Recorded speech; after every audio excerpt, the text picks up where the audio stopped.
The Troupe case was a case that we tried out in Arizona. We represented Doug and Sherry Troupe, who unfortunately lost their son, Paul Troupe, about 6 days shy of his 23rd birthday. Paul and his wife were back in the Phoenix area. The wife was going to get an award of females in aerospace engineering. They were driving from the parents' house down to the location early in the morning when a semi-truck crashed into the back of a number of cars and wound up killing Paul Troupe, who was driving. He was in such a deep sleep that the evidence showed that he didn't react for 9 seconds after striking the first vehicle.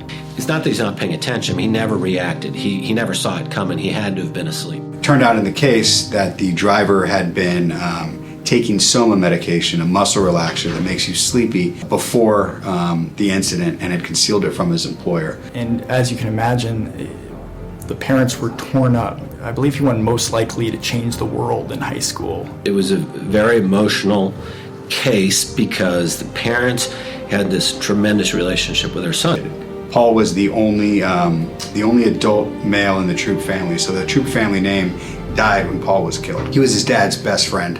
I don't think he ever fully recovered. So why should the parents have a claim? If there's a wife and he's moved out of the house and he's in his early 20s, they were entitled under the law to have a claim for the death of their son. His wife settled out the case earlier on. We started trial in May of 2019, almost 5 years after the accident. The defense disputed every single thing, objected to every exhibit being used in the case. They thought, well, the guy just fell asleep, he made a mistake, this is just negligence, and we thought there was a lot more to it.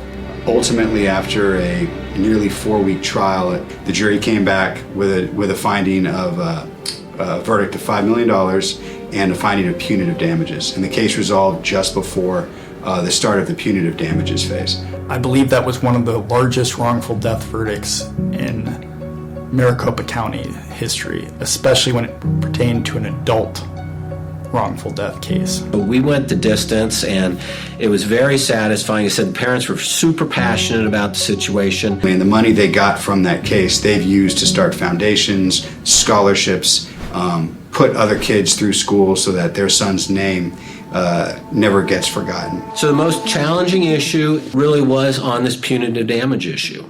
So we had to combine the fact that the meds were in his system with the fact that the officer did the field sobriety test, not only at the scene, but he repeated the field sobriety test when the driver was taken to the police headquarters, where they did further field sobriety tests on him there, and he failed that as well, which gives you a pretty good indication. This guy had something going on. He hadn't just been a little groggy.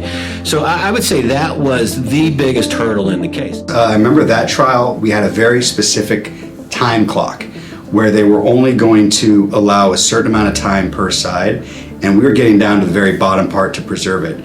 They got up, they called only one witness, and it turned out to be this crime lab blood analyst, because one of the big issues in the case was there was a blood test that didn't have enough of the drug that the man was taking in his system in order to have a quote-unquote positive test. That was what the defense argued was the gold standard of testing that proved their case. I had only 7 minutes to cross-examine him, and in 7 minutes I was able to flip him around to become one of our best witnesses and basically completely refute the argument that the test did what the defense said. What I learned from the Troupe case, knowing your clients, who they are, where they come from. In order to know what somebody lost, you had to know what they had. This is Doug Troupe and Sherry Troupe. That's their daughter Katie, and that's Paul Troupe, their son that was taken from them too soon.